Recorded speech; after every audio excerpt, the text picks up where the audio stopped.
Chapter 300. Alright, if you want, anywhere is fine. I will help you. His overlapped hands slowly traced his face.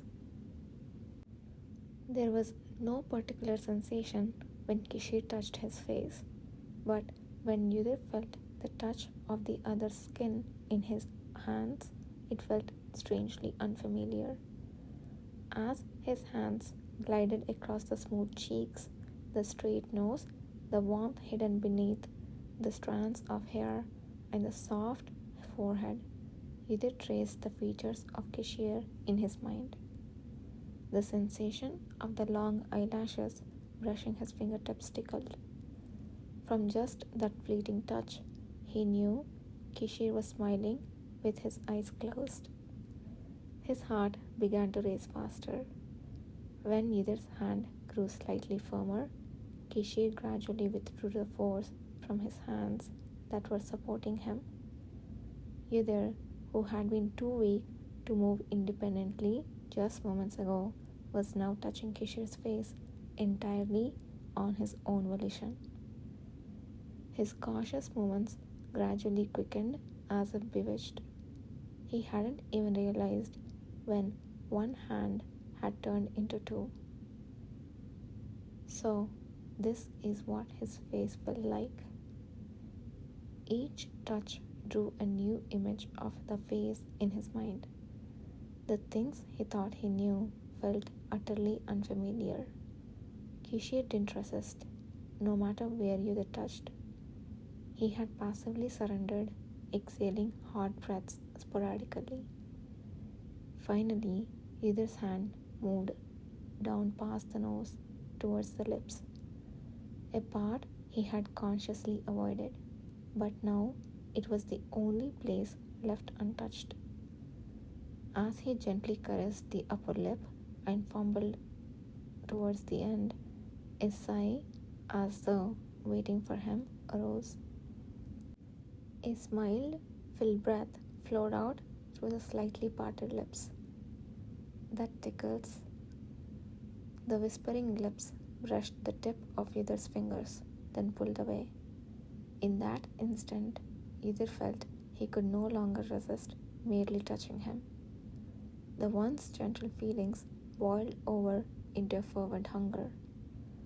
He pulled at the hands that were cradling Kishir's face, moving closer, as though if he came any nearer, he would be able to see past the bandages.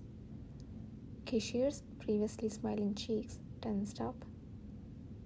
The moment their lips overlapped, regrettable heat consumed his mind.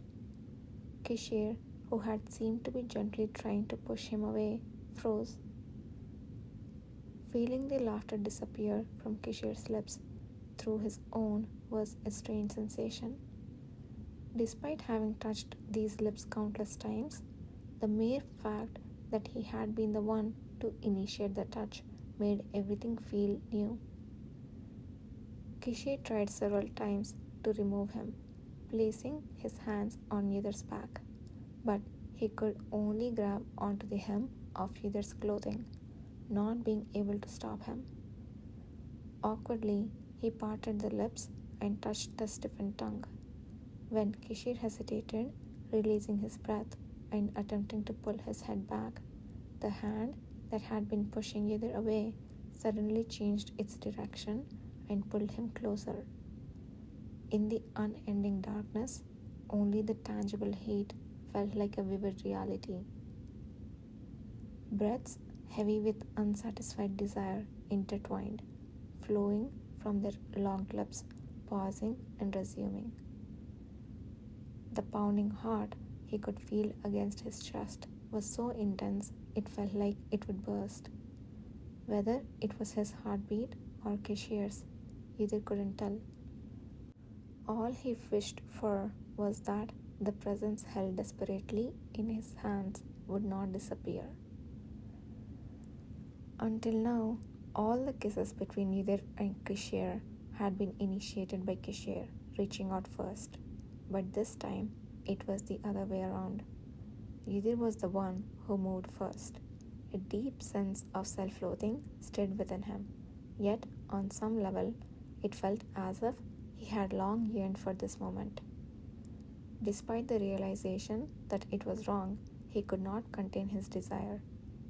In the moment of contact, he even forgot about his own physical condition. He was oblivious to how far he might have gone if he had not felt the sting in his cracked ribs from his intense breathing.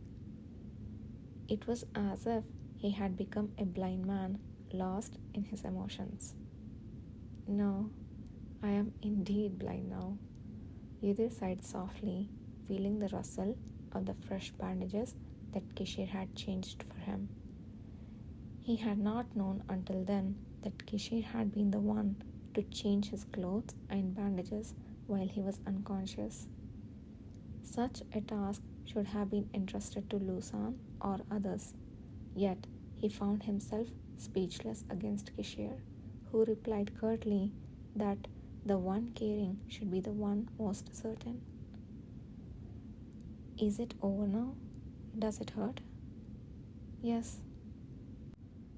Finally, securing the bandage around his waist, Kishir threaded a new shirt on his arm and quickly buttoned it up. Though his touch bore no warmth, each time Yudhir felt his gaze brush against his skin, his swollen lips tingled in response.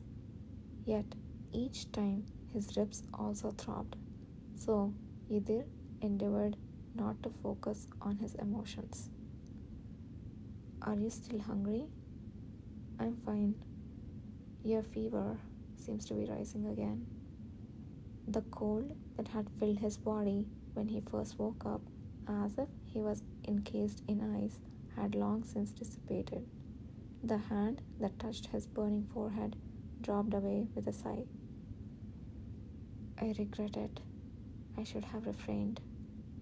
I'm sorry. Save your apologies until you're fully healed. The hand that had been sweeping back his disheveled hair dropped away. The cold wind that he hadn't felt while they were close together seemed to belatedly chill his heart. Yudhir opened his mouth slowly amidst his clouded senses. Still, I'm sorry.